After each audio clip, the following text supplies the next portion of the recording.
So, Brother David, good morning. Good morning. We are sitting here in the wonderful garden of the monastery of Gudaich, and I'm happy that you have time that we can make this little interview. There will be a big celebration in the States honoring the 100th birthday of Thomas Merton. The organizers of this conference would have enjoyed your attendance, but unfortunately, it is not possible. So Anthony asked me if we could make an interview to show at the conference, and you said on Easter Sunday, of course, we will do that. So, Brother David, my first question would be, when and how did you have personal contact with Thomas Merton? The first time I met him was when my abbot of Mount Savior, a monastery in the United States, took me to Kentucky to meet Thomas Merton there. And whenever I remember that our meeting, there also comes to mind a poem by Mark van Doorn, who used to be Thomas Merton's teacher, and after Merton entered the monastery, visited him there for the first time. And he wrote this poem, which I think is, to me, a very moving poem, and I will try to recite it as best I can. Mark van Doorn calls it Once in Kentucky, and he writes, "In our fat times a monk, I had not thought to see one, nor ever with my own poor lean concerns ever to be one. No, but in Kentucky, midway of sweet hills, when housewives swept their porches and March light lapped windowsills, he, once my merry friend, came to the stone door, and all the difference in his smiling was, it sorrowed more."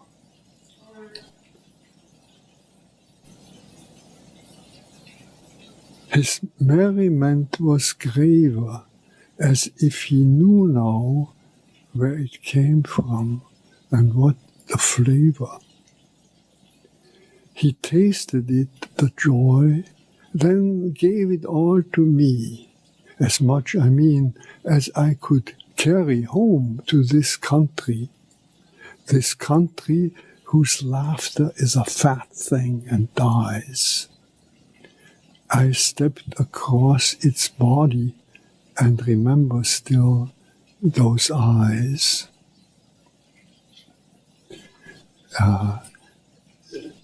And this is a sort of romantic version of meeting Merton, but it is also, in my own experience, and on the other hand, when I first saw him, he wasn't wearing the monastic habit, but his work outfit, his overalls, and I thought he was the milkman because he was carrying big milk cans.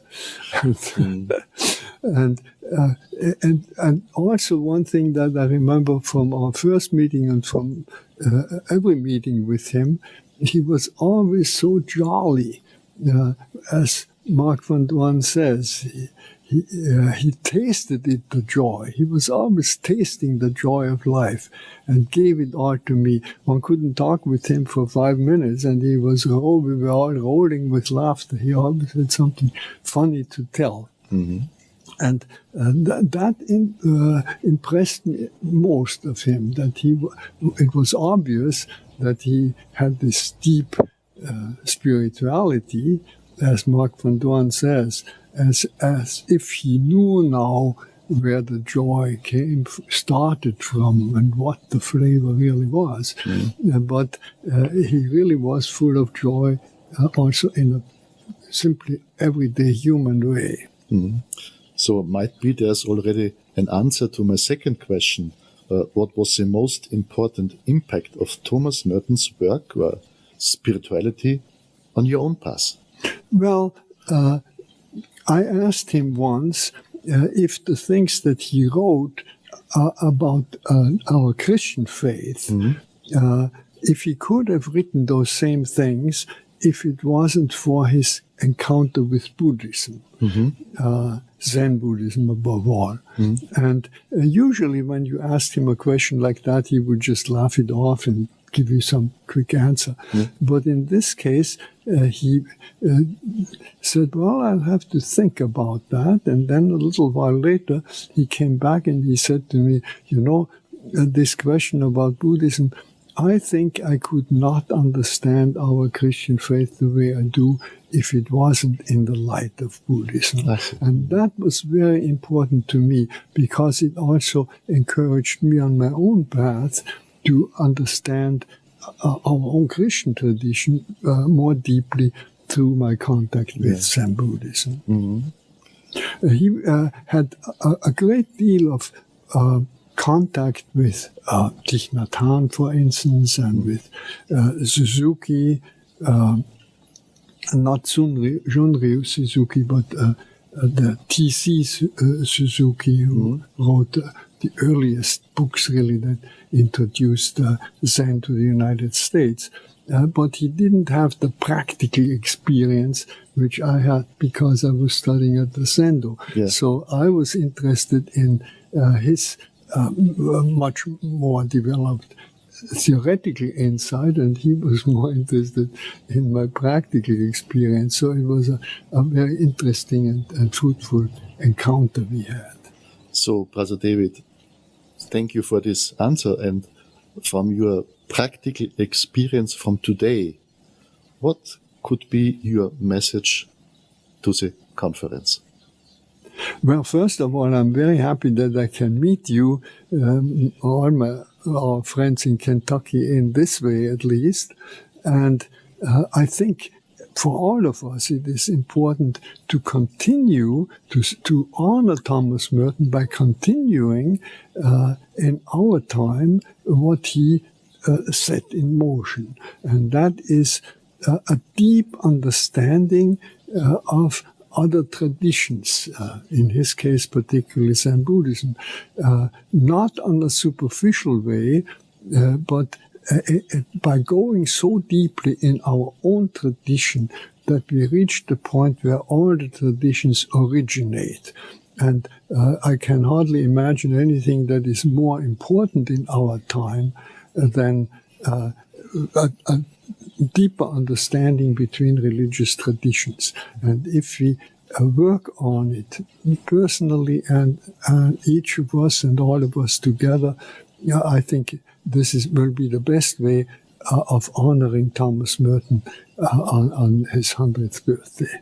Thank you so much, Brother David, for this interview, and I think we send together best wishes to the conference. Yes, all the good wishes to all of you. Okay, thank you.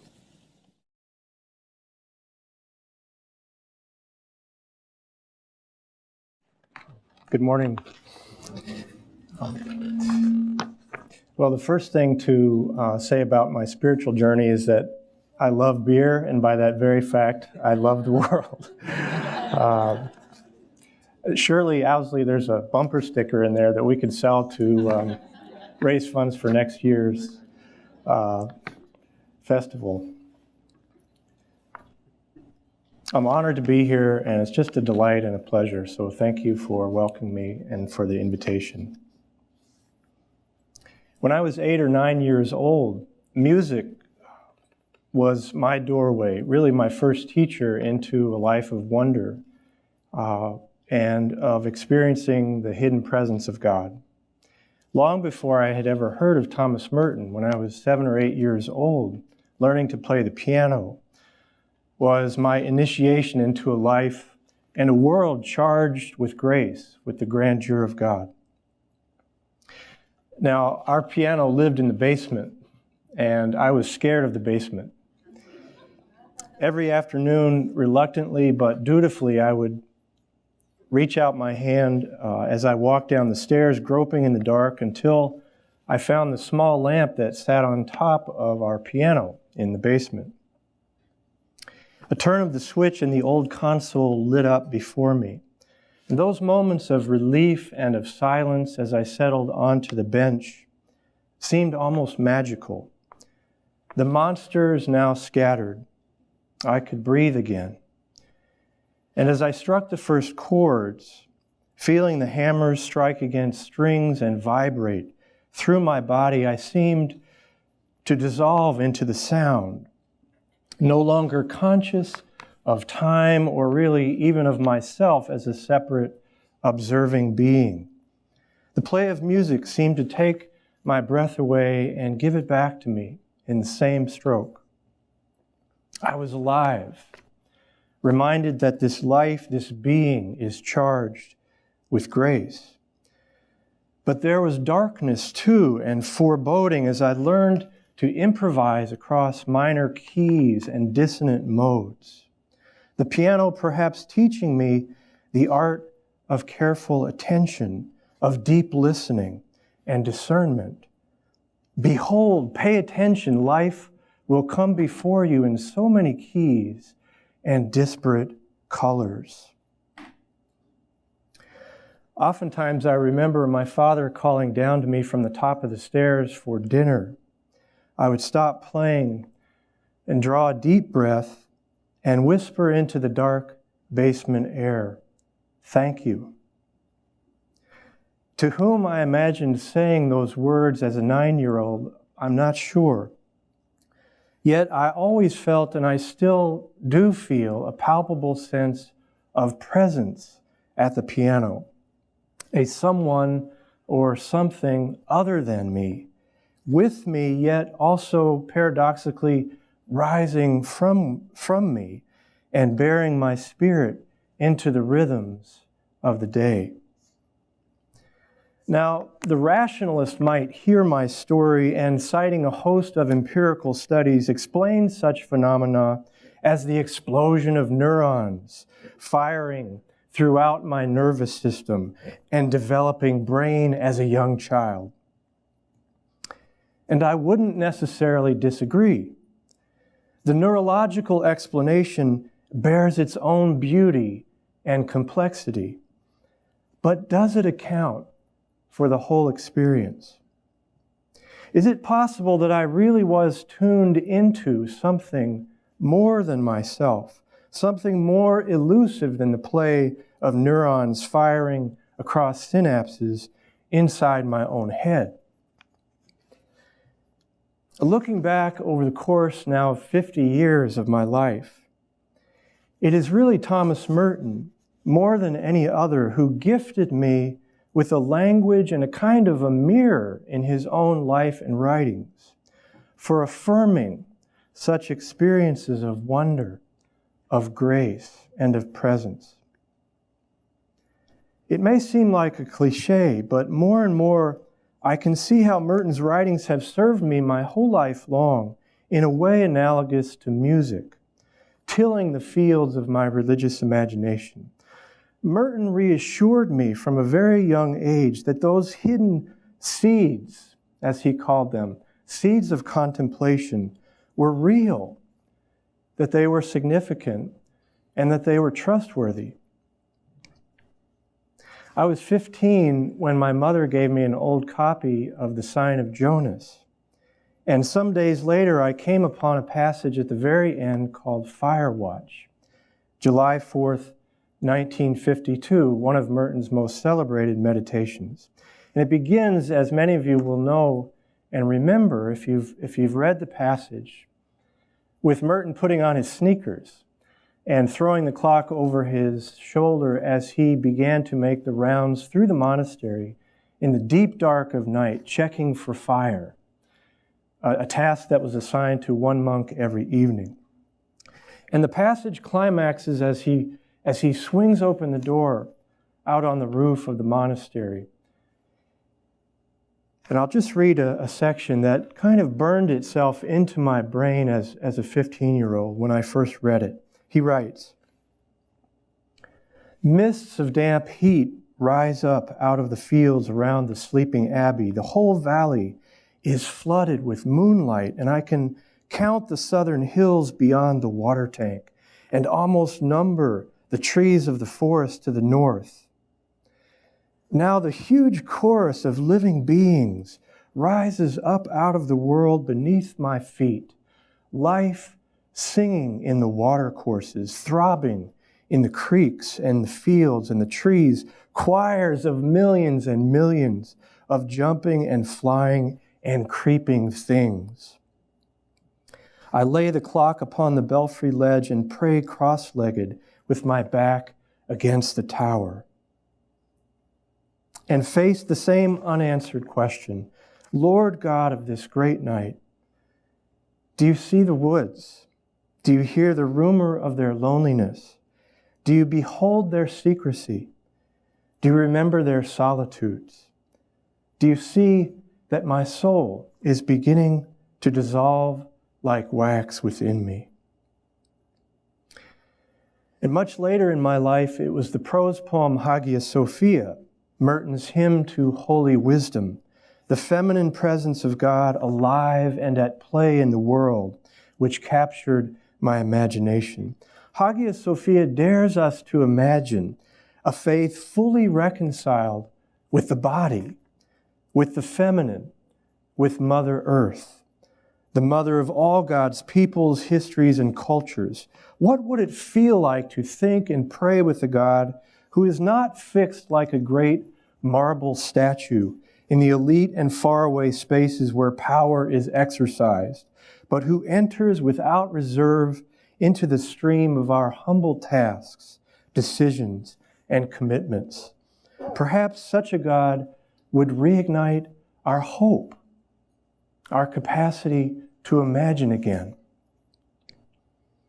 I want to conclude with some thoughts about being a teacher and looking back over the course of now some 20 years in the classroom. Really, the coolest thing about being a teacher is the privilege and the grace and the challenge of introducing these gifts of the contemplative life to young people who are desperately thirsty for it, as I was when I was 15, and as we all are. And in the background, you'll see some slides. Every year I take a group of students to Gethsemane, and am hosted by Brother Paul and other generous monks who allow us to visit and to share the space with them and to pray and to be silent. For the first time this year, I assigned all of my freshman theology students, so if you don't mind running the slides so we could see some of those images. I want to just mention, quote, one of my students who, after reading an essay by Merton called Rain and the Rhinoceros, to my mind, one of his most powerful essays, my student wrote this. Like most students, she was brand new to Merton. She wrote in her journal as follows: over the course of 10 pages, Thomas Merton made me the most confused college student in the world. By the time I finished reading those same 10 pages the second time, Thomas Merton made me feel like one of the most enlightened people on the planet. The way Merton writes reminds me of the way waves crash on the shore of a beach. He makes a statement that hits you and then slowly seduces you into believing whatever he wants you to believe.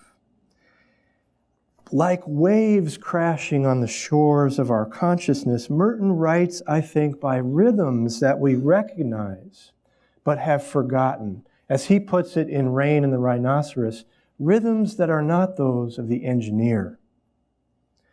I don't pretend to be able to explain it, but Merton's writings do not just paint pretty pictures for the imagination. The effect of reading Merton is not just psychological or aesthetic, but it is metaphysical, mystical, theological. What is at stake between Merton, his reader, and all those letters and spaces dancing on the page, much like that 9-year-old child sitting at the piano in the dark, is the discernment of the profoundest truth at the deepest heart of things. Like fish swimming in an ocean of grace, we need to be reminded, this is water. This is water. A last thought. 60 years ago, Merton had already described our world as a post-Christian world. Peace in a post-Christian era was the title of the book that his superiors judged too hot to publish. And no wonder. Merton's writings on war and peace still cut today like a knife. Merton confronted his contemporaries with some very uncomfortable questions. Does faith have a future? If so, what kind of faith will it be? Faith in God? Faith in the markets? Faith in technology? Faith in atomic weaponry, drone strikes, and the national security state? Fundamentalist faith, which is to say faith not in God, but in our idea of God, in the absolute truth of one's own faith. All others be damned. And as a parent, as a teacher, as a Catholic theologian, these are the questions that keep me coming back to Merton and which convince me that we still haven't yet caught up with Thomas Merton. Thank you.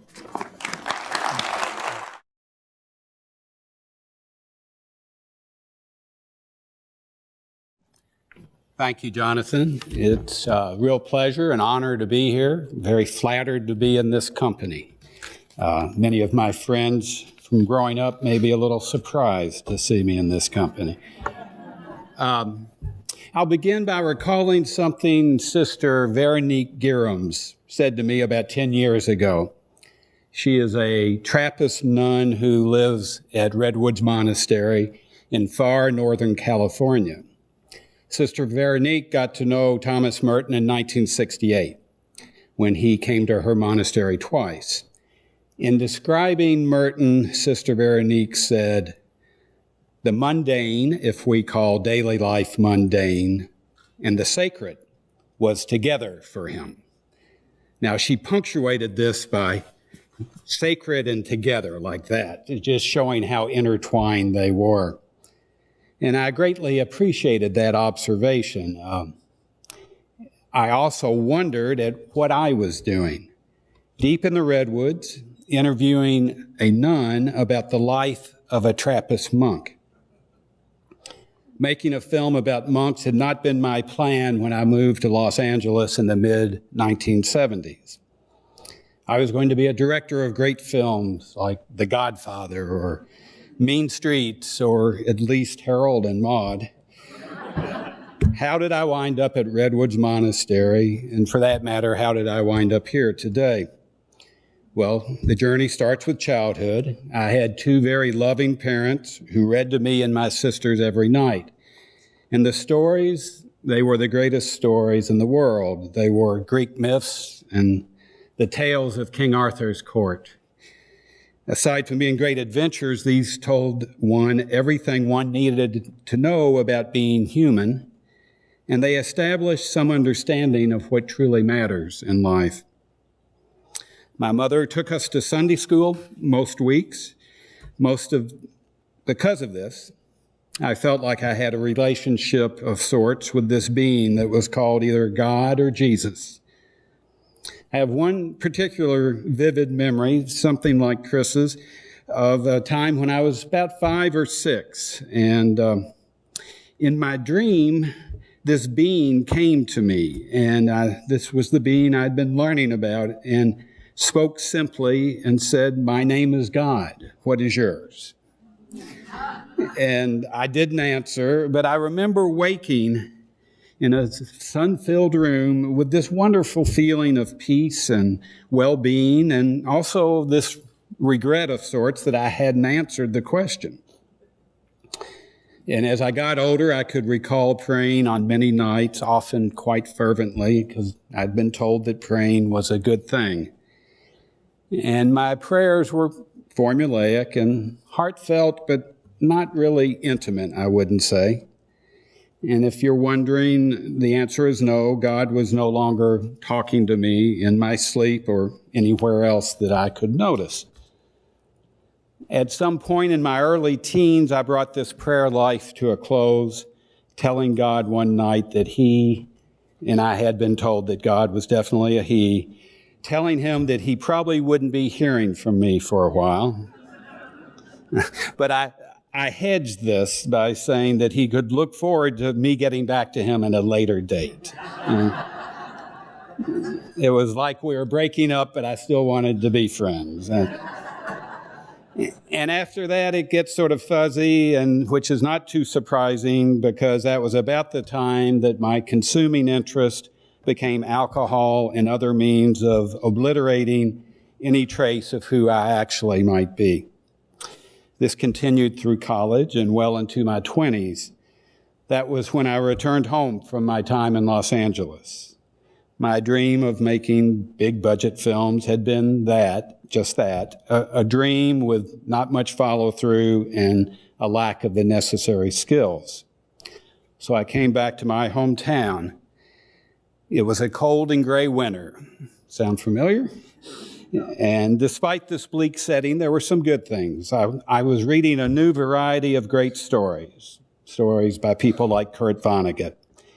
And then, for some reason, I read The Seven-Story Mountain. And something changed. I mean, honestly, many aspects of the book turned me off, but I was attracted to this person who had written it. I mean, no doubt he had this great writing style, but he also had this passion and this commitment, this certainty about a spiritual life that struck me. He had written a great story about a journey where he had found meaning, and I wanted that. I needed that.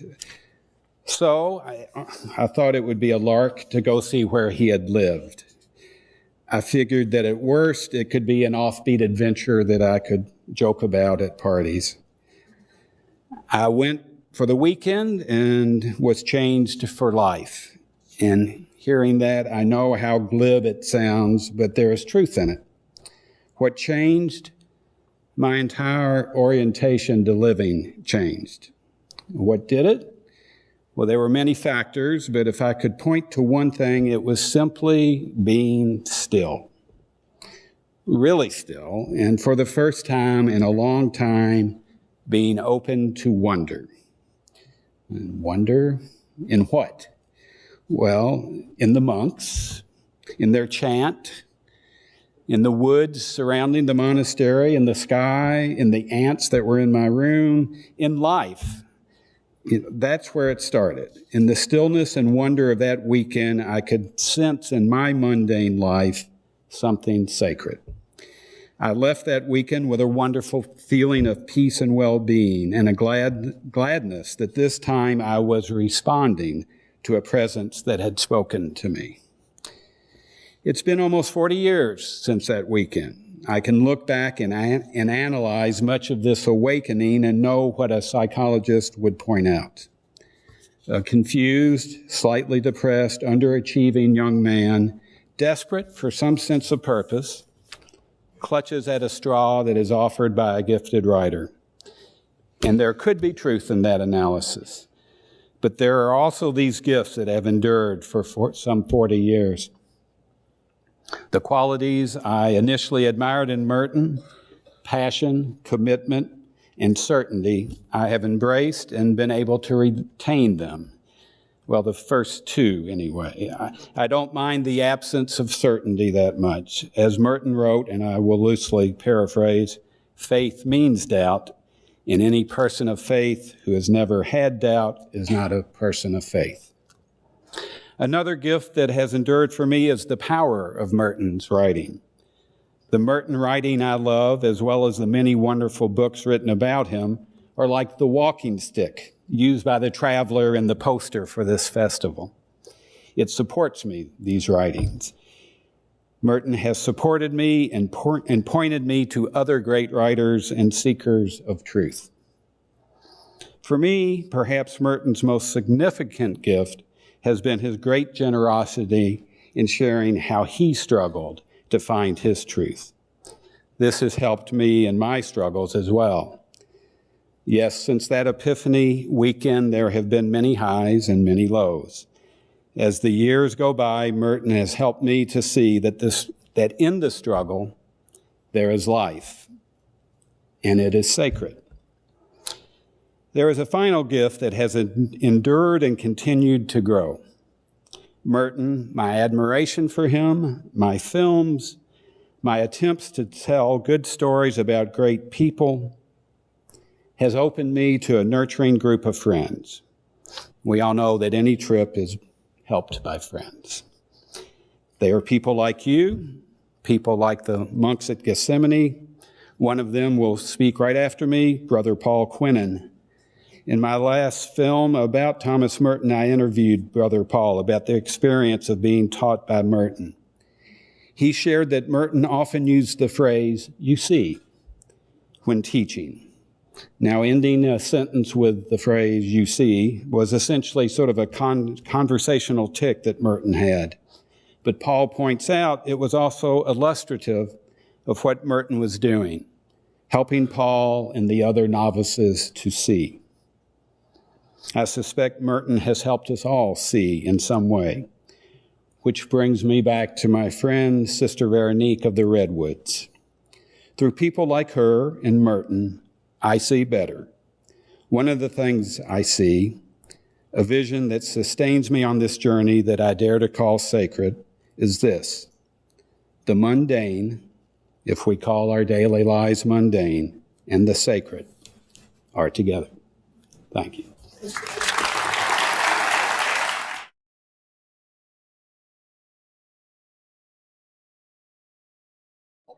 I love bourbon, and by that very fact, I love Kentucky.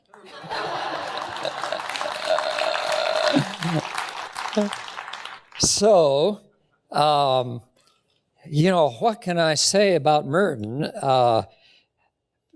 without talking about myself? In a sense, my own story is almost inseparable from my experience with Merton, because my life with Merton started so early. I was 17 years old when I came to the monastery. And so ever since then, it's kind of like a theme running through my life.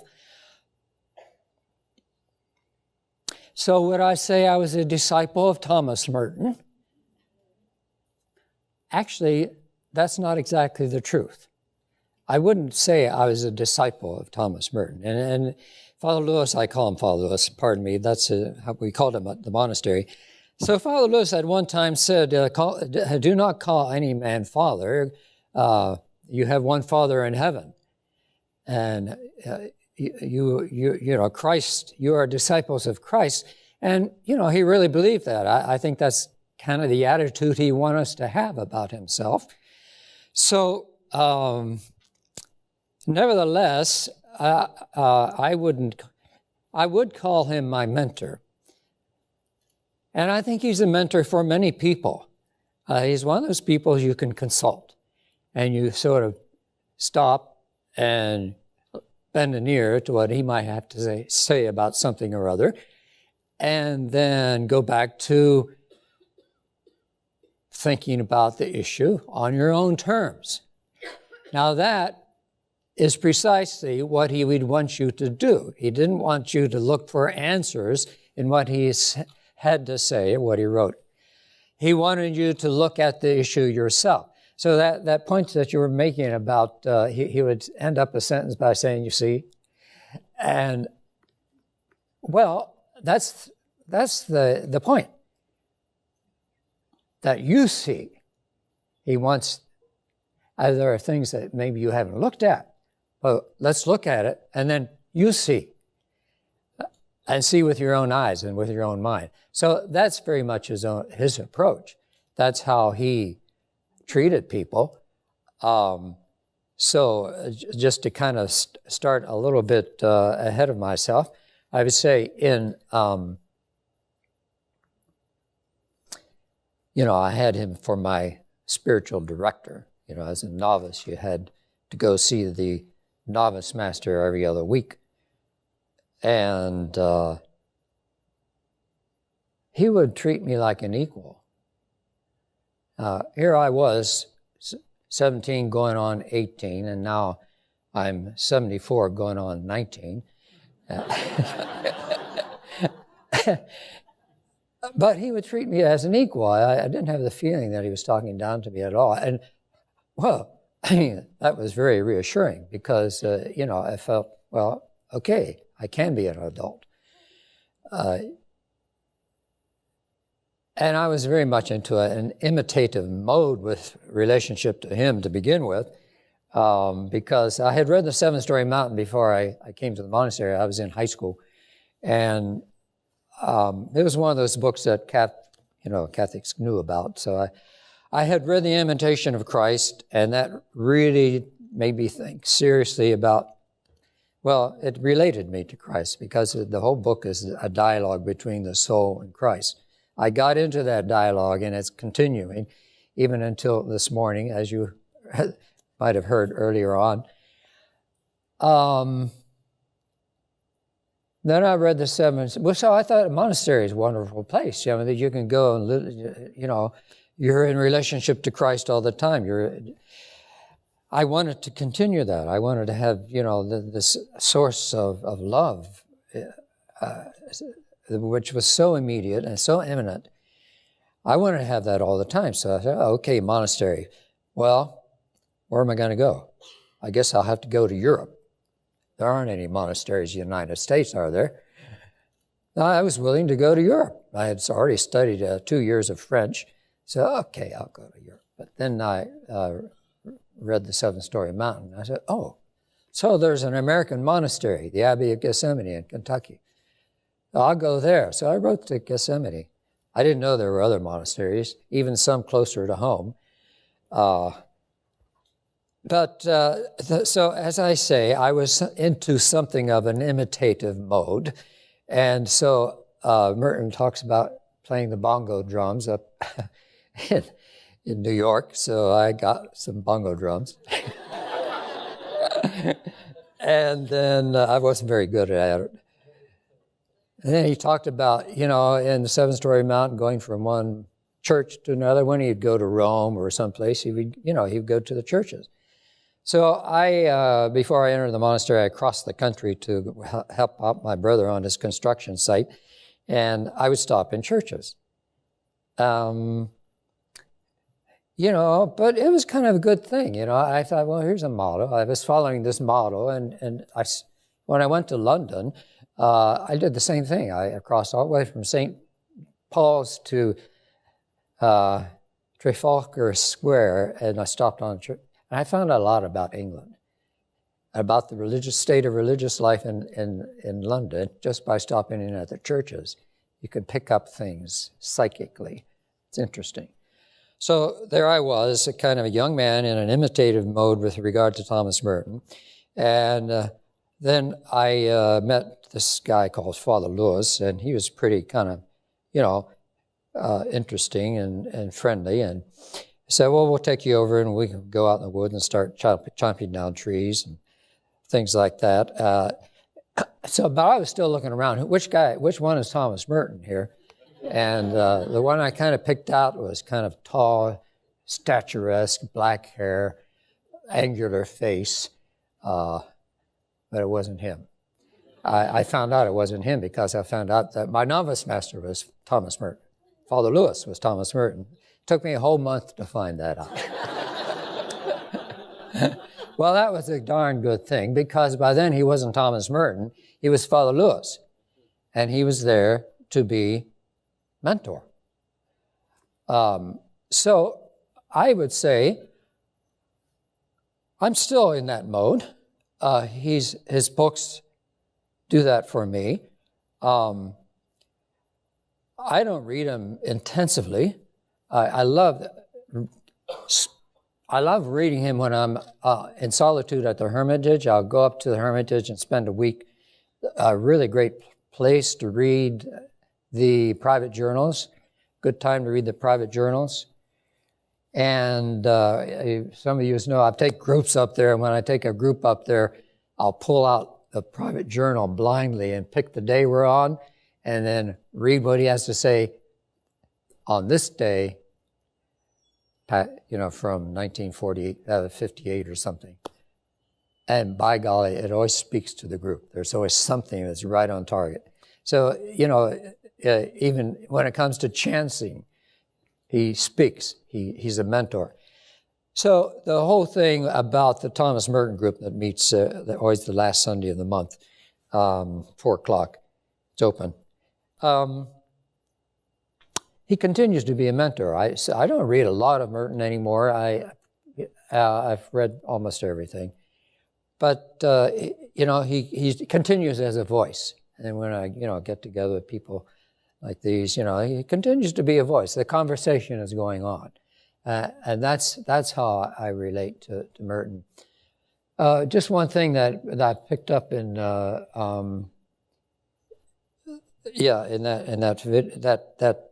tape that he played. He says that in the last years I have been backing away from the community and into solitude.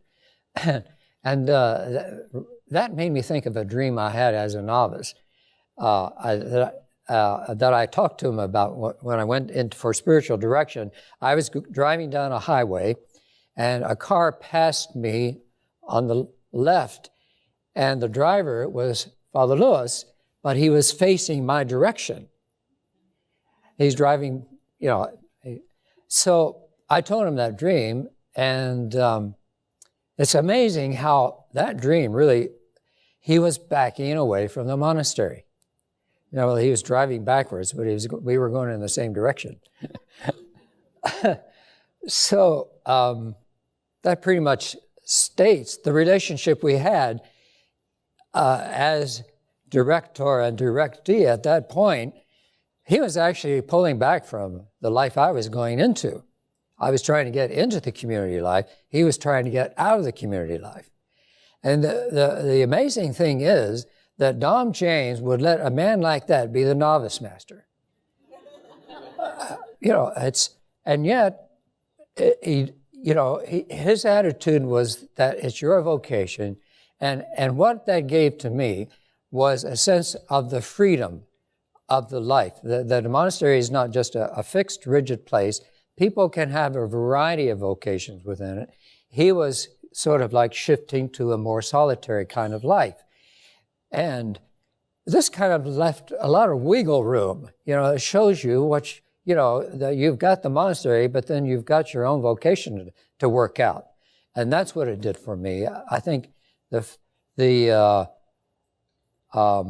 fact that he was sort of trying to get into a different kind of mode of monastic life gave me a sense of the deep value of solitude. I probably wouldn't have gotten that so much from an ordinary, Cistercian novice master, but with him, that deep rootedness in solitude has remained with me. So there are many things. And then, of course, the whole business about writing, that's just kind of happened. Most of it started happening after he died. I guess I felt overshadowed. I wouldn't dare write poetry with him around. Although I wrote a poem as a novice and he put it up on the bulletin board. But I did most of my writing after that. But there again, it was like, okay, I'm not going to say it's due to Thomas Merton, or the fact that I do photography is due to Thomas Merton because he did photography. It's not an imitative thing. It's just like I've assimilated something of the vitality of the man and the vitality of the monastic life. And then I've let it come out in these ways because I could see it happening. I mean, there are other great men at Yosemite, great minds, world-class, composer like Chrysogonos Waddell, John Hughes Bamberger. They're great people. And they've all contributed to my life. I'm supposed to keep this down to 10 minutes, so I'm going to wind up right now and say that all of this that happens in my life is really a part of my own prayer life. Most of all, it's a matter of unity in prayer.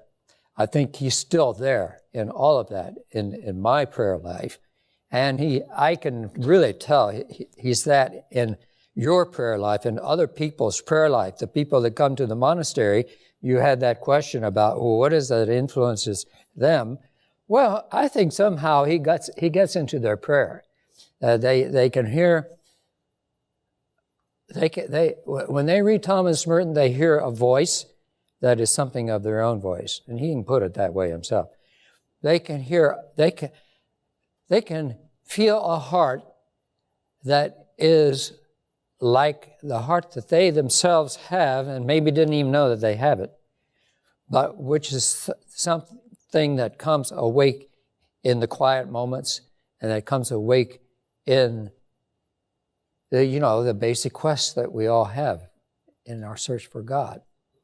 So we all share in the same Spirit, and each one of us is a kind of a face of the Holy Spirit. Thomas Merton is the face of the Holy Spirit for many of us. Amen.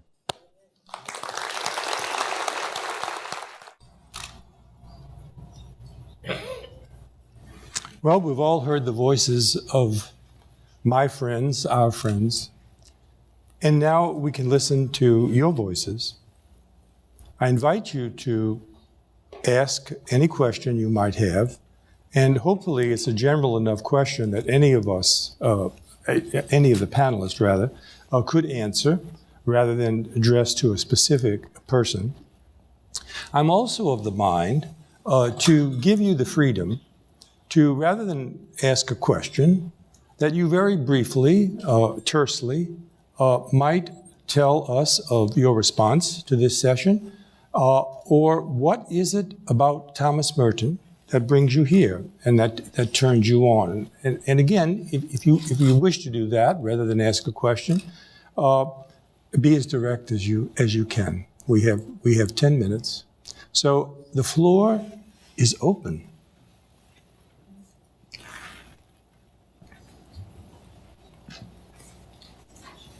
Thank you. My name is Greg from Pittsburgh, Pennsylvania.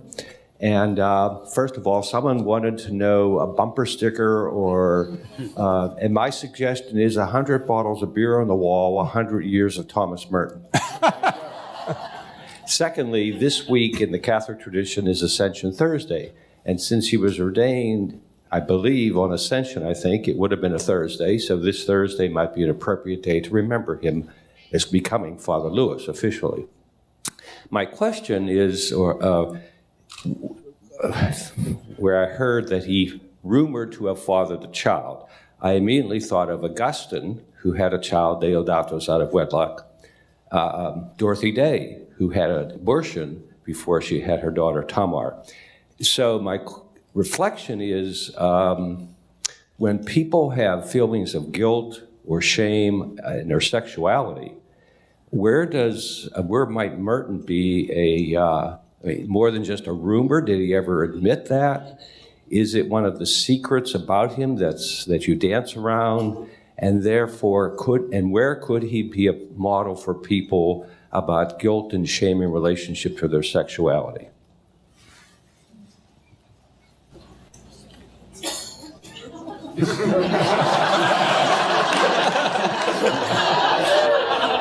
Well, he did admit the fact to me as an office master. He, said that he had a child. He was kind of blushing at the time too. I'm not sure he ever did. I don't think he's an answer to that whole issue. But he's like a traveling companion, and he didn't hide it. I mean, you can see your own problems in his problems. So he wouldn't pretend to have answers. But finally, he did make a choice for solitude. That's as much as I'm going to say. I might just add that it's not accidental. I think that the 6th volume of the private journals is the best-selling, the account of his affair, his relationship with M. And I would say personally that I mentioned briefly, I think as Merton, earlier I mentioned that Merton dares us to imagine a God who, a holistic spirituality in which matter, earth, in which our bodies are part of our journey. And I think that was a long struggle for him. I think the Dalai Lama described him as a very embodied person in his body, very physical very comfortable in his body, but I don't know that that would have been true early. So I think in Merton, people see a reflection of their own sometimes struggle with around issues of guilt and sexuality and who is my true self as a person, as an embodied person, as a sexual being. And I do think that's one reason why he's attractive. I don't think he had it all figured out, as Brother Paul said, but I think we see in him, very often people see in him some reflection of their own struggle to live holistically and in a healthy way in that regard. Yeah, I think there's so many things in his youth that he then comes back to later on. You know, things like his interest in Gandhi, his interest in issues to do with war and peace and other faiths. They're all there before he becomes a Christian and a Catholic. And similarly, his relationship with this woman at Cambridge or whatever it was, we don't know the details. And yet he keeps on coming back to those things. But as his faith, his relationship with God develops, he comes back to them in a new way. And I think we see that with his writings then on peace, other faiths, and then also as he struggles with his relationships with women and works through with that affair in 1966.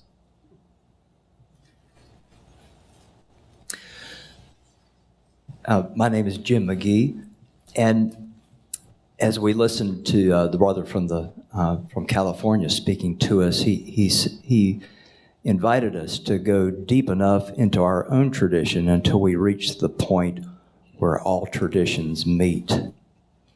And I was moved to tears when I heard that.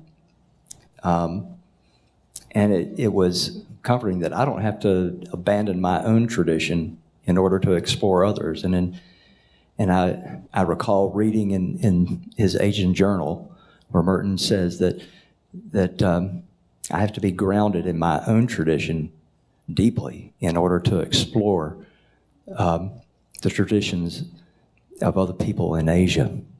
I wonder if you might reflect a little bit on where you have experienced going deep into your tradition and finding that point where all traditions meet.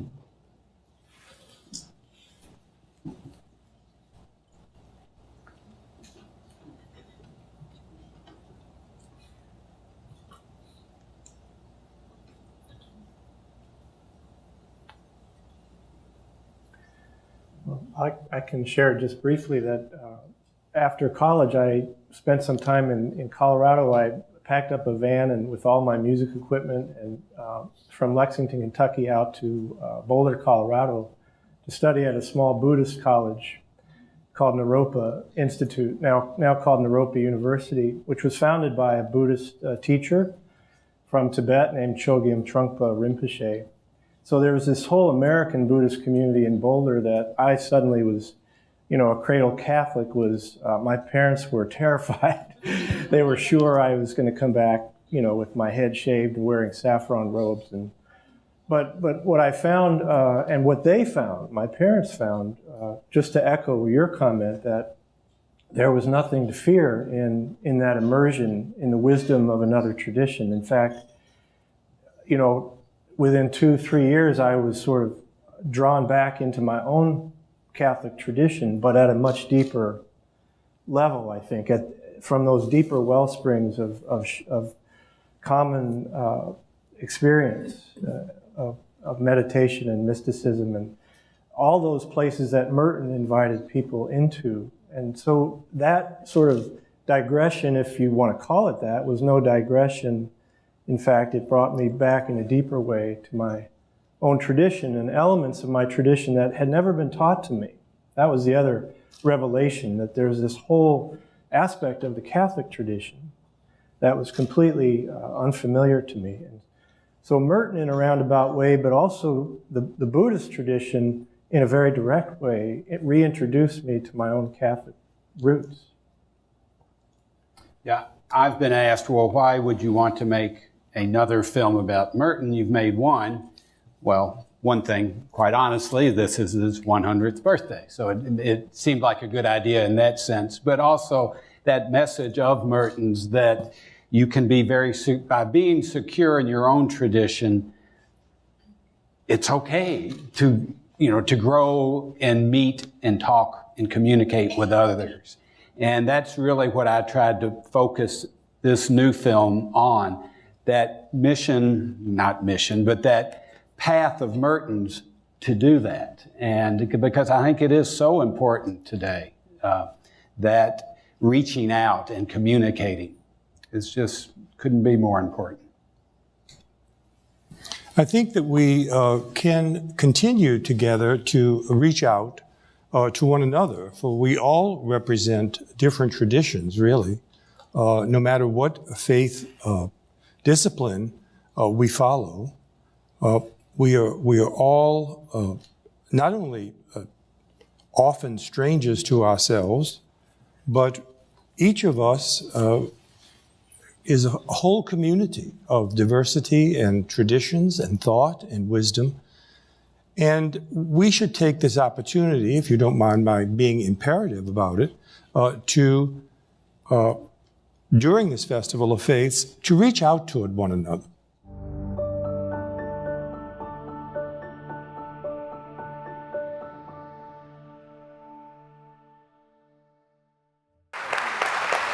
It's such an honor to be here today at the Festival of Faith as we celebrate Earth Day in the most compassionate city in America, Louisville. People ask me a lot what I do for a living, and first and foremost, I'm a farmer. I'm a conservationist. For those of you that farm or grow plants or anything, you know that it is a type of spiritual endeavor to grow things, to plant seeds, to watch them grow, to take care of the soil, to be a part of the environment. And that's something that I'm very passionate about. I have a degree in agriculture from Western Kentucky University, and my whole life that was my goal, to always be a farmer, and I truly love that. Also have had a career in public service where I was a state representative in the Kentucky General Assembly. My main issue there was of course, agriculture. I represent a very rural district in South Central Kentucky in the Kentucky legislature. Then in 2011, I was Commissioner of Agriculture, and I've seen a lot of people in the crowd that I know were very helpful in allowing me to have that opportunity, and I appreciate it. When we were Commissioner of Agriculture, worked very closely with Mayor Fisher and Congressman Yarmouth to make industrial hemp a reality. And those of you that keep up with politics and study politics, it's a very frustrating thing to watch because politics is so partisan anymore. But the amazing thing about the industrial hemp issue, as was mentioned in the introduction, is it truly brought both ends of the spectrum together, because people on the left supported it because it was sustainable. You know, if you're into improving the environment and sustainability, industrial hemp can replace a lot of the traditional crops that require too much pesticide and too much fertilizer. And you can do things with industrial hemp from a medical and standpoint that's much better than chemicals and many of the types of pharmaceuticals that we have today. So it was an issue with the right, the extreme right, because this was an example of government standing in the way of letting the private sector grow. So we worked together in a bipartisan way and made that a reality. And in Kentucky, that we were the first state to make industrial hemp legal. And 4 years later, we're the leading industrial hemp state in the nation.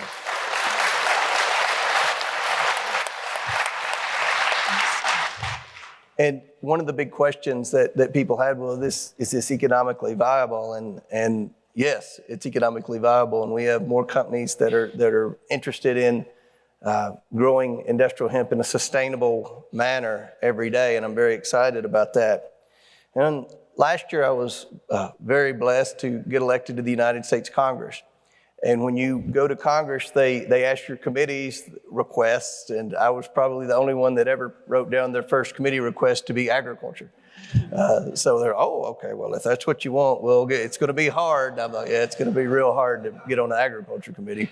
But there were 54 freshmen.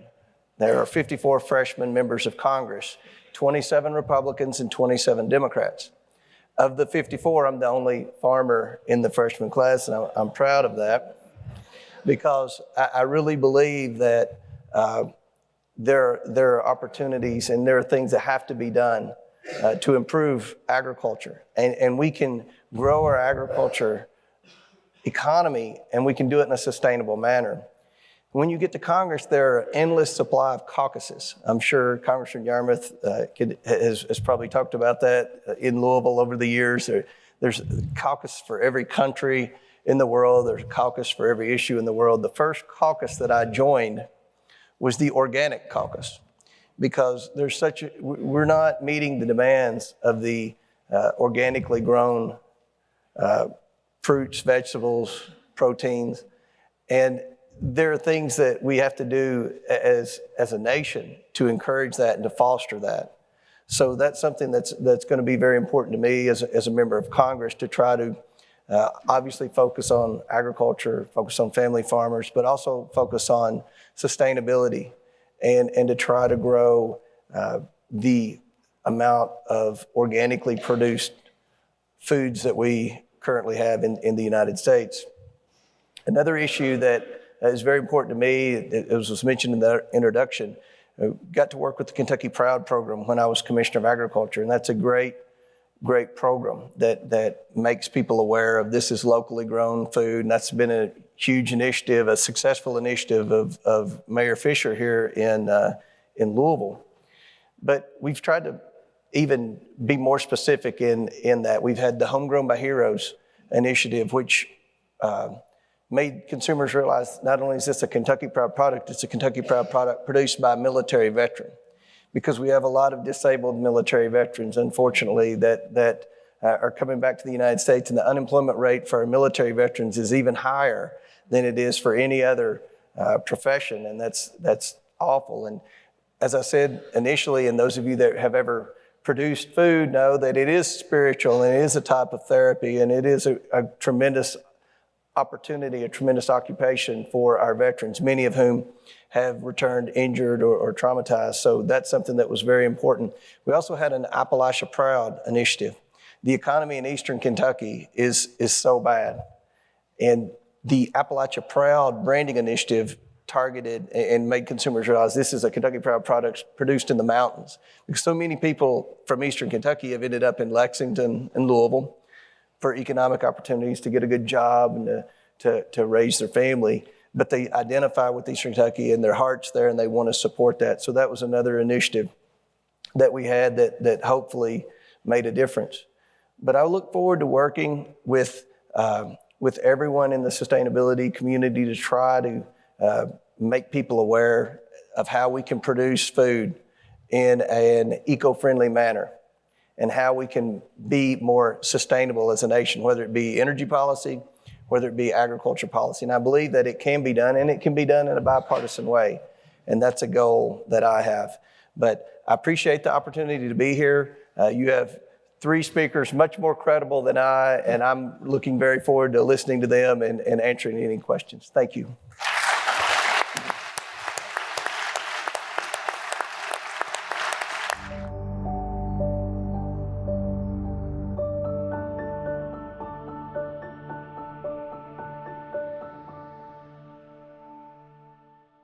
Hi, everyone.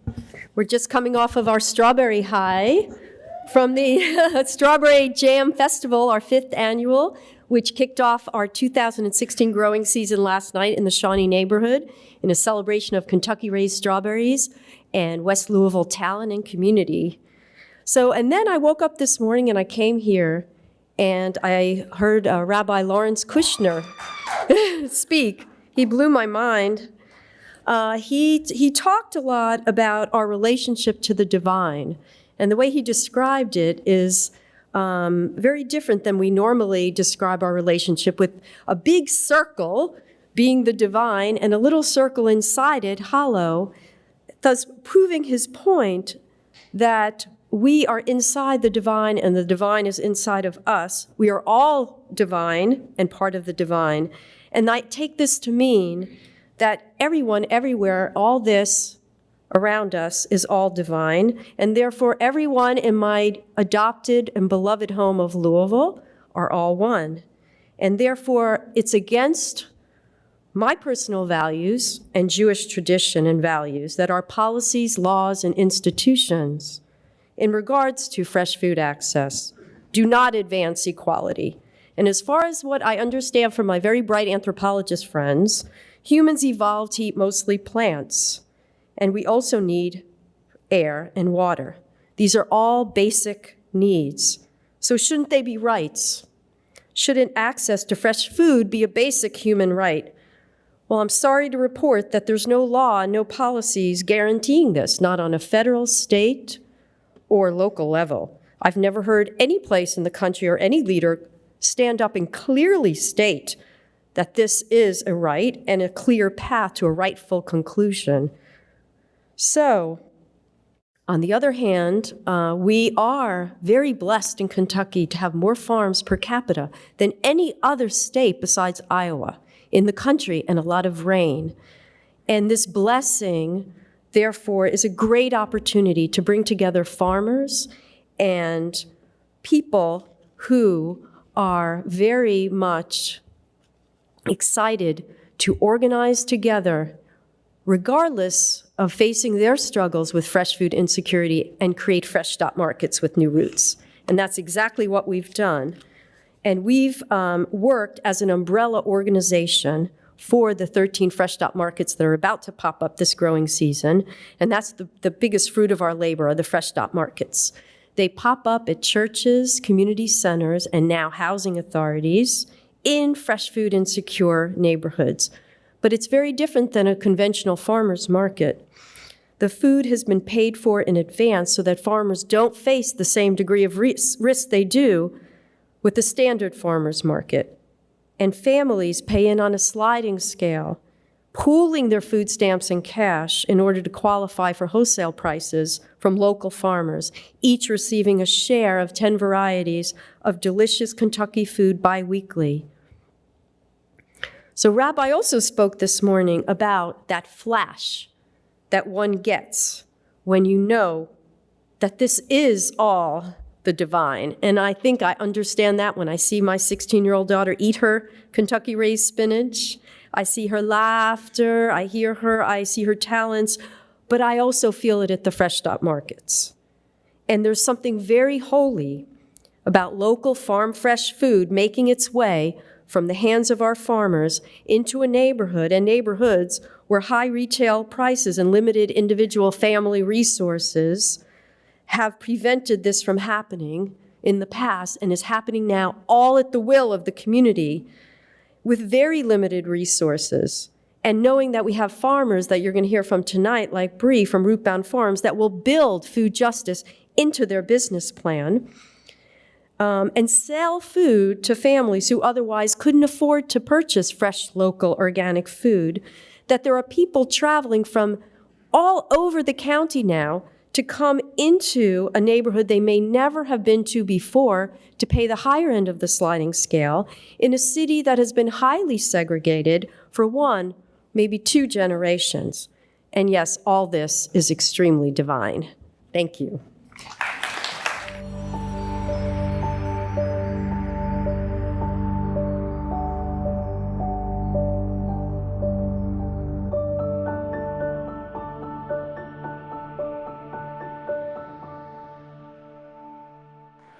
My beloved grandmother, born in 1920, escaped Mississippi in 1935 to arrive in St. Louis, Missouri with the boy she fell in love with cleaning houses in Mississippi. My beloved grandmother died at the age of 92.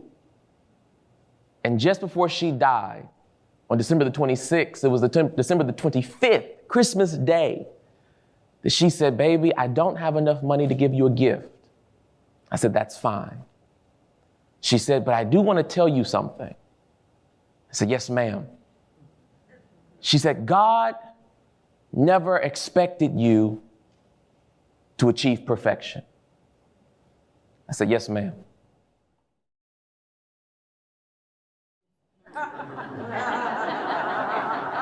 I went back to my hotel room when I was visiting St. Louis, and that next morning I got the call, your grandmother has transitioned to glory.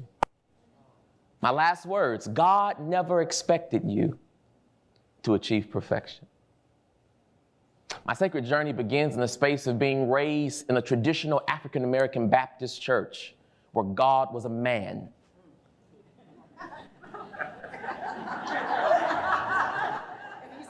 God was a man, God was evil more times than not. God did achieve you to arrive at perfection. And there was a doctrinal reality that imposed all of human life. But I also remember the first time I asked a question. Sunday school, 8 years old, talking about the creation story. And I raised my hand very slowly. Only child. My mother taught me, it's okay to ask questions, baby. And I said, well, I just have a question. My question is, who said so? And my Sunday school teacher looked at me and she said, what do you mean who said so? The Bible said so. And I said, well, who wrote it? And she said, well, what do you mean who wrote it? I said, who wrote it? She said, well, ask your mother. So I asked my mother, who wrote it? And she said, baby, I don't want to begin that conversation with you, but you'll discover it after a while. Fast forward, I went to Harvard Divinity School, and I began to ask the same question, who wrote it? And what I discovered was that our narratives about religion and God have so been influenced by our social position that many times we are afraid to ask that question. Who wrote it? Who said so? Who made this the hard line, capital T, truth? Fast forward, I serve a Baptist church today. And I feel like it is my responsibility to be the voice in the midst of a tradition that has lived on the sense of take it as I give it to you. And what I tell our parishioners and what I tell everybody I encounter is take it as I give it to you and then deconstruct it. Challenge what you receive, break it apart, ask questions, say it's not true. Because maybe it's not true to you. Maybe it doesn't sit well with you, and that's okay. And when they say, well, why is it okay if I disagree with you as my pastor? I say, because God never expected for you to achieve perfection. In that sense, my journey has allowed me to arrive at a point where I believe one thing to be true about God is if God is really God, God is big enough to take my uncomfortability. If God is really God, God should be big and bad enough to handle my questions. If God is really God, then God knows I'm going to say, I just don't buy in. And so as I've begun to walk this journey as a young, under 30 African-American male, preaching a very messy and muddy gospel of a man named Christ, I've had to wrestle with a number of realities that start from my own social position and bring me to today. Let me help you. African-American male, raised with two parents in my household, both graduate degree professionals, an uncle that has been identified as a same-sex loving man all of his life, now 52 years of age, growing up with that social reality. 14 aunts and uncles on my father's side, 5 aunts and uncles on my mother's side, a grandmother who cleaned houses for about $35 a week, escaped the pains of Mississippi, a 3rd grade education, and a Bible that told her that God loved her anyway. And I've had to use that social position to now inform and influence how I'm going to preach this thing called the gospel. How am I going to tell people that God loves them when the reality is their life doesn't always look and feel like it? How do I tell you that God expects for you to thrive when you can't even afford a McDonald's meal today? How can I tell you that God is on your side and God's going to work it out in glory when he's not working it out today? Here's what I've discovered. I've discovered that life is not always about arriving, not just at perfection, but life is not always about arriving at prosperity. But life is about arriving at a space of accepting whatever the divine feels you have the strength to endure. And what I've learned how to tell our parishioners is I can't tell you that you will stop being poor. I can't promise you that God's going to work it out after a while. I can't even promise you that you have a mansion reserved for you in glory. But what I can tell you is that if you wake up every day and you are able to bear the burden that God gave you every day, then you have a strength and a tenacity that God also gave you to bear your burden. When I think about my beloved grandmother who cleaned houses and yet served God without wavering, I have to believe that God gave her the ability to know, Alma, you won't be rich. You'll never live in more than your 2-bedroom house that you have. You'll never have more than that old 1950 Cadillac that sometimes runs and sometimes it doesn't. You will continue to eat those peanut butter sandwiches and put whatever you can find in the refrigerator on them to make them whole. But in spite of all of that reality, Alma, know that I gave you a strength to endure this life that other people wouldn't be able to endure.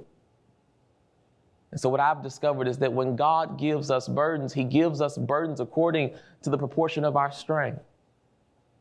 And the reality is that some of us have a greater tenacity for struggle.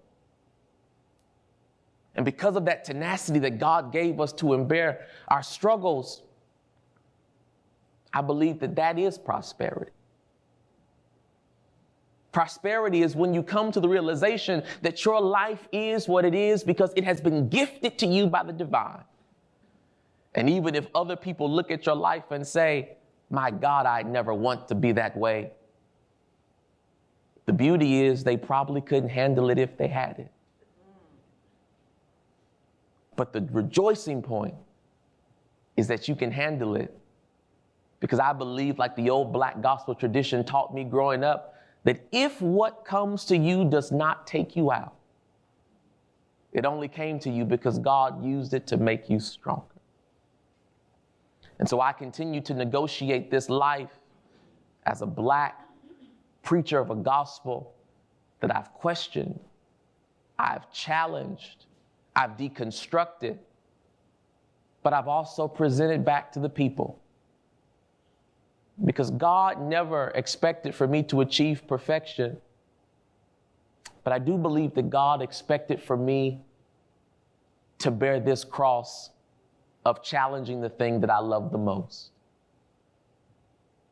Just like James Baldwin said, the reason I can be a critic is because I have unwavering love in my heart for the institution that I critique. And so I critique the church. I critique black theology. I critique whiteness. I critique America. I critique God because I love him the most. And so my journey started with a woman who told me that God didn't expect for me to achieve perfection. And my journey continues in this space of knowing that I'm never expected to arrive at any conclusive answers about life. But I am expected to continue to ask the questions. And whatever answer I have today is the answer I have today. And if I wake up tomorrow and my mind changes, then my mind just changes. Because God is only God if God can allow for me to be uncomfortable. And that's my sacred journey.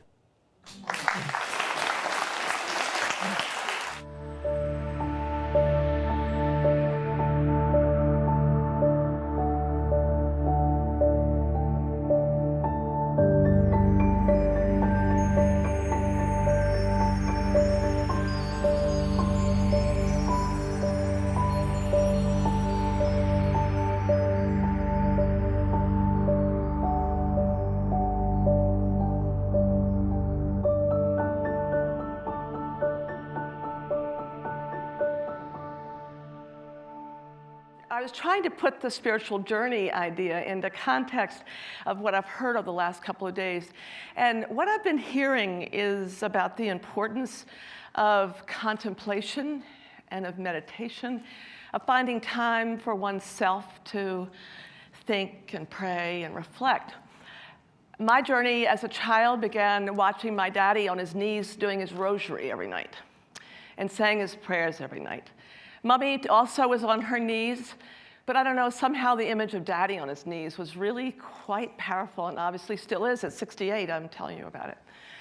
I was, after my grandmother died, I was sent up the road a bit, an hour or so, to Frederick to live with my grandmother, who had just lost her dear husband, who was a country doctor, but a country farmer. And they had a 100-acre farm, which actually not only fed their family as my mother and her 5 siblings were growing up, but then continued on to feed the 6 children and their families. So as a child, I lived there, as I said, I lived there for 3 years with my grandmother, but I also experienced the butchering, which was the community coming together where everybody was sharing in every kind of possible way. And then I experienced daily the sharing of the food that my grandparents did with our family and my cousins and aunts and uncles.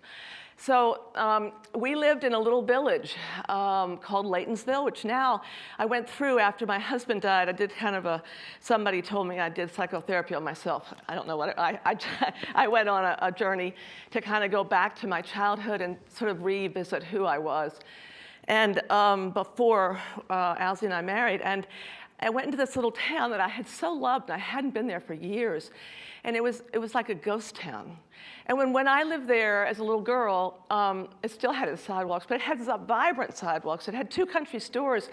It had maybe 3 churches. It had a funeral home. It had a mechanic at a fire station. And I had my horse, which I think does relate to what we're all talking about here, which is, again, contemplation and finding time for oneself. My horse's name was Gray Ghost, and Gray Ghost and I were best of friends. And in fact, I was blessed enough, and I obviously came from a blessed background, where when I went to live with my grandmother, my horse came with me. That's probably why it worked. But at any rate, I would go off on rides, and I'd ride for hours. And I reflect back now, and I watch my children raising their glorious children, my 9 grandchildren, and I see great cultural differences because my parents didn't think twice about me getting on Gray Ghost and riding all day from Montgomery County to Howard County, back to Montgomery County, through dirt roads across just for miles and miles. I'm now convinced that that was what has given me the time of reflection, which it was my meditation, and it was my connection with nature. And so it's why I think I'm so passionate, as our speakers are and as you all are, with figuring out how to care for nature now, since we just are doing such destructive things. Quickly fast forward, when Archbishop Kelly asked me to revitalize the Cathedral of the Assumption, we studied the history of the cathedral. So I implore all of you to study your family's history if you haven't already, study your community's history, because in doing that work, what we found is that there was real interest in each other in this community as it was forming. As it was forming, when it was beginning to be the real gateway to the West, people were working together in kinds of ways that now, frankly, we're not, that we need to. And so what we learned in all of that made me reflect that also there, and I beg to, I'm so happy the Vatican is here, because I have to say you've inspired me, the big Vatican, and obviously all of you in it, but have inspired me a lot in the thinking that there were a lot of knowing rather, that there are a lot of really incredible, highbrow theologians and thinkers who understand that really our faiths have a lot in common. There are probably more commonalities than there are differences, and even they understand that from this little bit of reading that I did many years ago, that even they celebrate the differences. But then I thought, I had a 2-year junior college education. I don't look back and regret 1 ounce of it, but it wasn't a 4-year or 8-year or a PhD. It wasn't any of that. I didn't have that exposure. So that's what made me think, wouldn't it be nice to have a gathering, have opportunities where we could come together, various faiths, and we could learn about each other through our faiths. Because when I never even met a Jewish person until I went to college. I all of a sudden had a Jewish roommate, and she was divine. We were best of friends immediately, but I had never met a Jewish person. I certainly never met a Muslim, and the list goes on. So from my sheltered world, and I fell in love with Owsley at 19, moved here at 21. I was still in this very sheltered world, right? Many would say you still are, Christy, and I'm sure that's true. But I'm trying to break down those silos.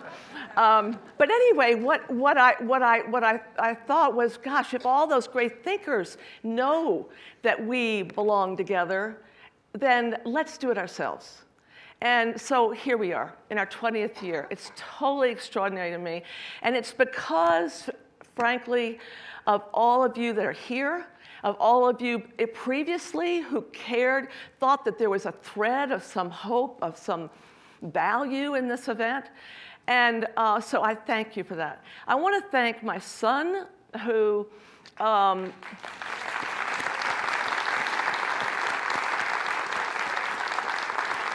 and I know I'm supposed to wrap up because I was told 5 minutes, I bet it's already longer than that.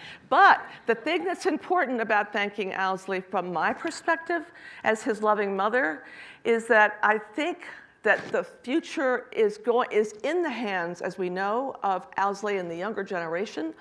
But it is going to be the families that are able to inspire their young to carry forth these cultural heritages and to carry forth and improve on, which is what Owsley has done. Mustafa, I don't know where you are, but your mummy, Gray, has been my partner in crime with developing this festival of faith. And there's another mother-son that is responsible for this festival. There are many of you, but there's another one that you've seen up here, which is Sarah Harris. Her daddy is Bishop Reed. And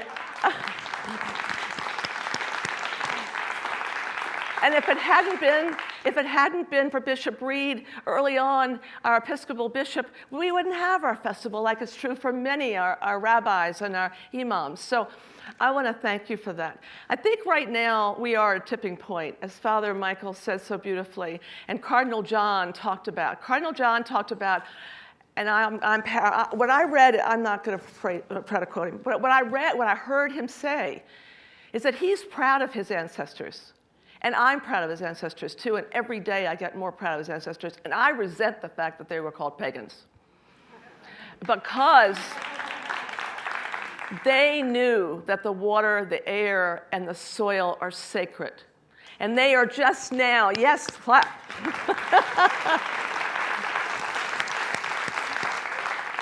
And they are now just teaching me and with you and teaching you. And let's learn more about their paganism. Let's learn more about why they knew the air, water, and soil are sacred. Because we don't know it. And because we don't know it, you know what we're doing?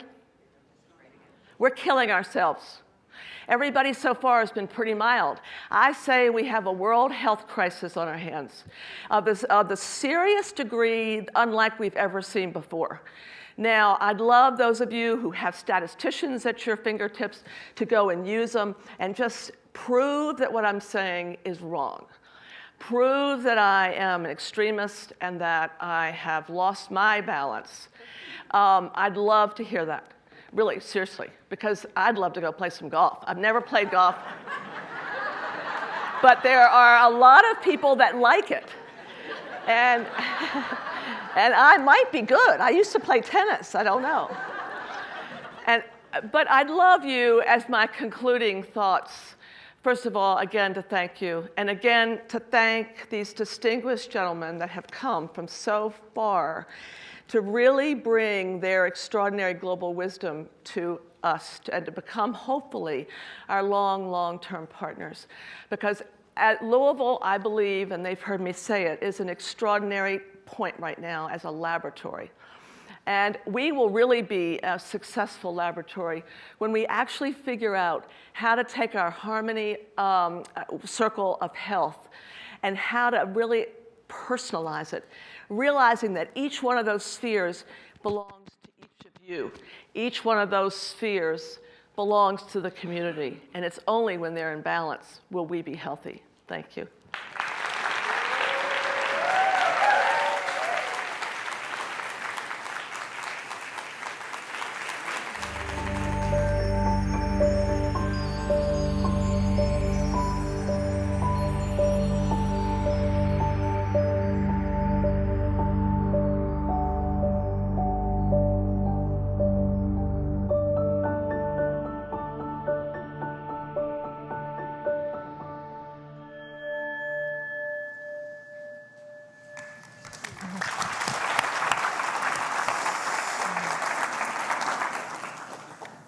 Thank you. I'll introduce myself first in my language to start. Yat eshik e doshidnesh e nanisht ejit kachi in shlono halka itine e bashishi ashi het shichedo belagana e dashinale Lyla June dashijene beedil dasinil shigan akwit ego dane as anishlo. I'm of the Dene Nation. We are indigenous to what is now called New Mexico, Arizona, Utah, and Colorado. But we call it Denetra, Denebakea, the people's land. And I'd like to honor the Shawnee, the Haudenosaunee, and the Cherokee, who called this place home and prayed here for many hundreds of thousands of years before America was even a thought. And I'm just really grateful to be a part of this panel, to join in this diversity. Really, really grateful, and each of you really inspired me a lot. I'd like to discuss non-dualism perhaps in a slightly different, from a slightly different angle, because in Dene tradition, a lot of things come in twos. To say two, you say na ke. Can you guys say that? Na ke. Now you know how to say two in my language. Nice job. Na ke is not just two, though. The word itself is imbued with sacred meaning. You have night and you have day. You have the sun, you have the moon. You have male, you have female. Many things come in twos. Many things also come in fours. Fall, summer, winter, spring, infancy, adolescence, parenthood, elderhood, the four directions, the four sacred mountains. Many things come in sevens as well. The Pleiades has 7 major stars. So we honored Creator's numbers. We honored the numbers that we saw around us as sacred. And so to be two is not seen as a bad thing. In fact, two is essential for the creation of life. And I also want to acknowledge here in this moment that today we have more than 2 genders. We have many people who do not feel they conform to male or female, and they are LGBTQ or transgendered. And I think as we're talking about the divine masculine and divine feminine, we must create a space of honor for those who do not feel they fit into that binary. So I just want to mention that too. Thank you.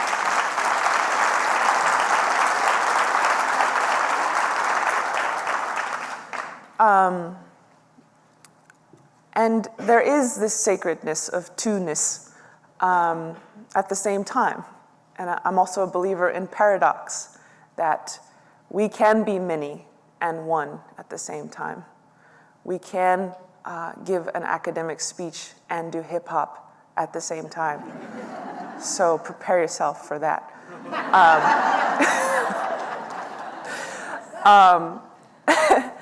And we can have God within us and also be held by God at the same time. So this two-ness is sacred in our traditions. And the Plains people, they have the pipe. Hollywood calls it the peace pipe, right? But it's much deeper than that and has a lot of sophisticated wisdom embedded within it. But some tribes call it the Chanupa. And Nupa means two in the Lakota language. Can we say Nupa? There. And Nupa is the joining of the red stone bowl and the wooden stem. And the red stone bowl signifies the mother, the birther, through which each of us got here through her. None of us can enter this sacred earth except through the portal of a womb. It's the only way you're getting here. And each and every person sitting here, sometimes I like to think about that. It's like, as many people are sitting in this room is as many times as a woman screamed in anguish as she gave birth to a human being, you know, and really held that being for 9 months with love. But so anyways, that is the stone bowl. And then you have the wooden stem, which represents the father. And so both are considered equal. And this object was given to the people when there was famine and social discord. And so the white buffalo calf woman gave this to the people. And we know that Creator sent a woman to give this to the people for a reason, because at that time, women were not being respected. And she didn't give them food. She didn't give them an economic strategic plan. She didn't give them counseling or anything like that. She gave them this understanding that when the connection between the mother and the father, the male and the female, was healed, was held in respect and consent, the people would have peace. The people would have food. She said that even our ecology, our web of life that we're a part of, is founded upon men and male and female human beings connecting in a positive manner.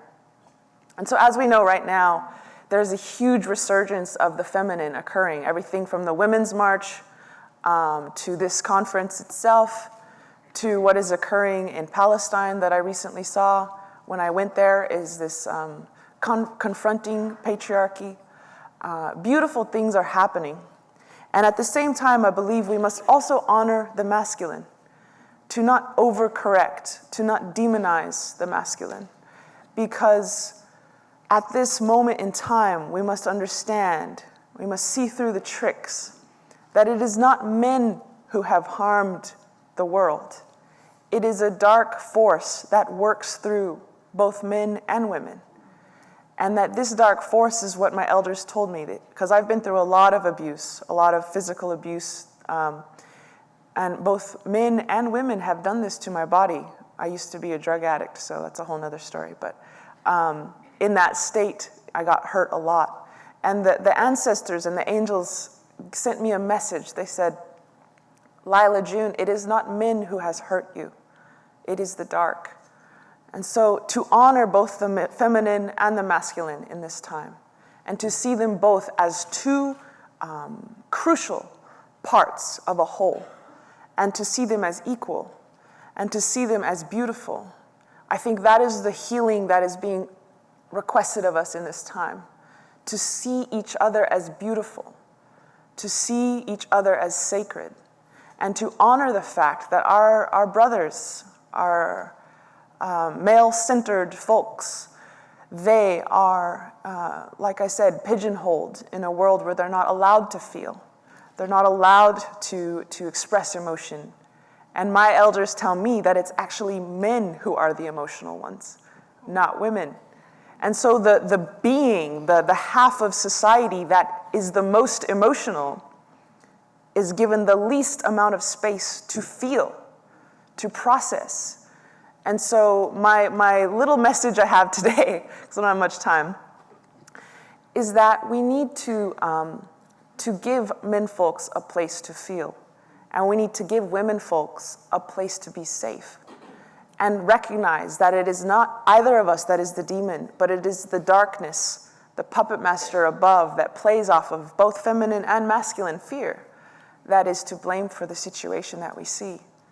So that coming together, that unification of each other, and recognizing one another as sacred, as beautiful, as kind, as generous, that will generate the true healing that we need. So with that, I wanted to, since we're on the topic of unity, I wanted to do a hip hop piece, because I saw there's many youth here. Actually, I don't have my glasses on, so I think you're youth. I'm pretty sure. I was like, I think. And you know, I think hip hop is an important way for us to get these messages across. And to not only link the masculine and the feminine, but to link the generations, to honor and respect the generations that are here. And sometimes we like hip hop. So this rap is about unity, and I'm actually going to use that microphone. Thank you, sound techs.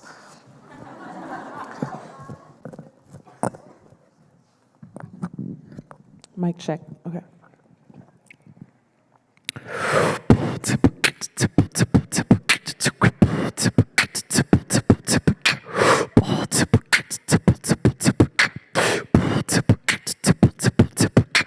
We were all given sacred duties to this land. Take care of Mother Earth and she will help you understand that everything we need is in the palm of her hand. No need to drill, mine, conquer, or extract. With faith in the Creator, we will blaze a brand new path. When we let go of fear, the greed turns into laughter. Unity of all people, that is what we're after. Cruising down the red road with sweetgrass on my dashboard. Used to drug and drink, but now I'm sober, now I'm faster. Sharp as a tack, he told me can't hold me back now.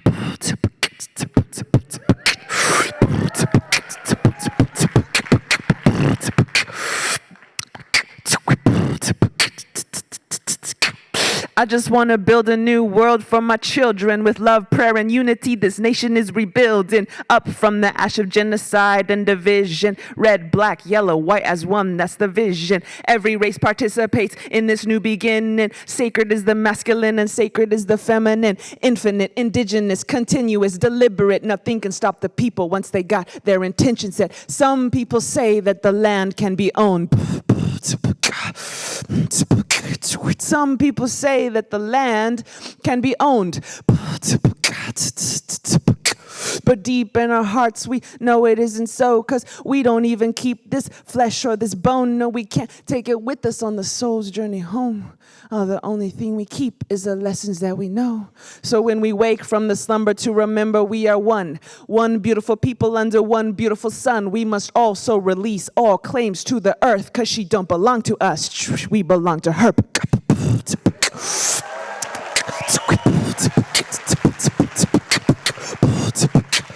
Mother Earth was meant to be a place where we could learn. We pray to Sapa for a blessing on the world. We practice Satyagraha because violence doesn't work. We pray for those who are injured and those who injure. Unconditional prayer for the whole wide world. Sun dance year round. Yeah, we let the sage burn, because when we pray for the people, we will start to understand what it means to be true woman, what it means to be true man.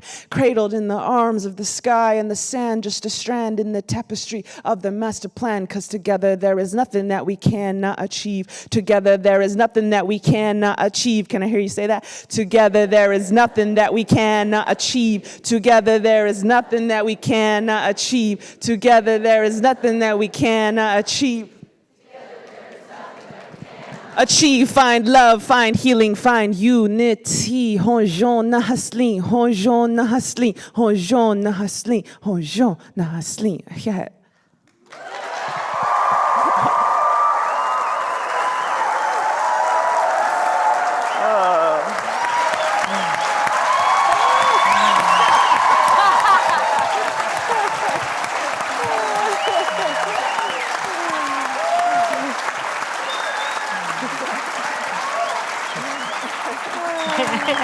Thank you.